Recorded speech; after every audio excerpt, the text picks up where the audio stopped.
तर नमस्कार मित्रांनो, स्वागत आहे आपला पार्ट 2 च्या या व्हिडिओमध्ये। तर आज आपण तुम्हाला सगळं दाखवणार आहोत। तर आपण निघालो आता दुसऱ्या साऊंड कोड ओएस कंपनी, तिथे आलो। तिथं पाहिलं शार्प फिटिंग झालं, सेटअप पण मारणं झालं। फक्त एलईडी स्क्रीन लावायची राहिली, ती पण चालू होती, ती लावली थोड्या वेळानंतर। आपण इथं सुतो लेवल बसलो, म्हणलं बा चला आता लेवल झालं, चला आता जाऊ आपण जरासं यात्रा गित्रा हिंडू। मग तिथं आता धकलो आपण यात्रा हिंडण्यासाठी। ते गावात आलो आपण थोड्या वेळात, मग इथून चालू झाली यात्रा हिंडणं। मग तिथून दत्ताचा फोन आला, म्हणे ये बा मी आलो। मग काय त्याच्या डीजे जोड आला, तो इथंच होता। मग त्याच्यानंतर दिवसभर आपण काय नाही, आपण बसलो होतो। मग संध्याकाळ झालं, ओएस कंपनीची ग्रँड ओपनिंग, मग तिथे आलतो आपण। इथे याचं जरा टेस्टिंग चालू होती लाइटिंगची, मग इथे व्हिडिओ काढणं पण चालू होता डीजे ऋषी सोबत। ते झाल्यानंतर याने आता घेतली यायचं साऊंड आणि नेला गावात जावं लागले। म्हणलं बा चला पटकन याच्या मागे जाणे आपल्याला। आपण आपल्या मित्राच्या गाडीवर निघालो, गावात आल्या यायचं चालू होतं बा आता मस्त व्हिडिओ काढ। 10 वाजले तरी पण अजून काय साऊंड चालू नाही। तर साऊंड चालणार आहे रात्रभर। तर तुम्ही आता बघा क्राऊड किती आलेले, इथं पब्लिक एवढी आहे, एका गावचे नाही 17 ते 18 गावचे लोक येतात। तुम्ही आता ऐका याचं हो।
बारा 12:30च्या दरम्यान आता याची पालखी निघणं चालू झाली महाराजची। मग आपण दर्शन घेतलं पालखीचं। दर्शन घेतल्यानंतर पालखी निघाली पुढे। मग बाया गिया सगळे पालखीच्या मागं, तर साऊंड बंद होता। मग नंतर चालू झाला डबल दणका। मग 1 वाजता लागला बाई, 1 वाजून 30 मिनिटं कॉम्पिटिशन लागलं।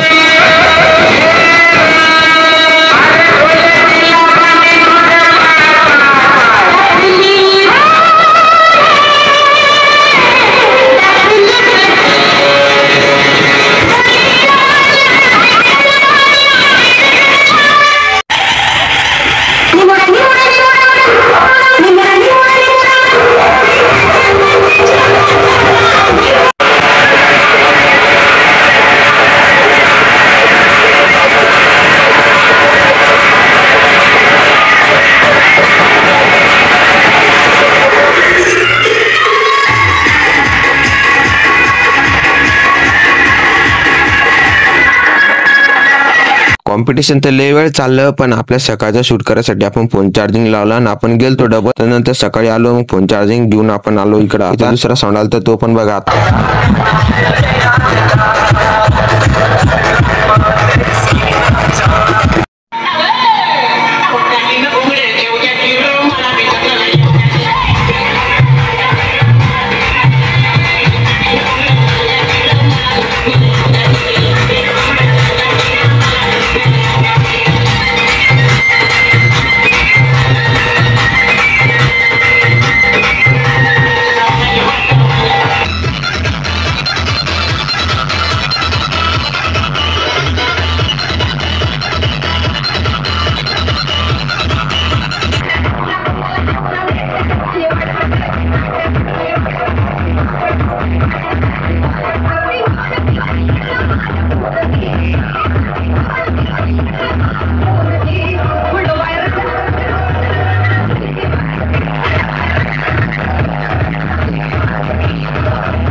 साडे 10ला साऊंड बंद झाल्यानंतर आपण फ्रेश झाल्यानंतर आपण निघालो घरी। तर बस आजच्यासाठी एवढंच, भेटू नेक्स्ट व्लॉग मध्ये।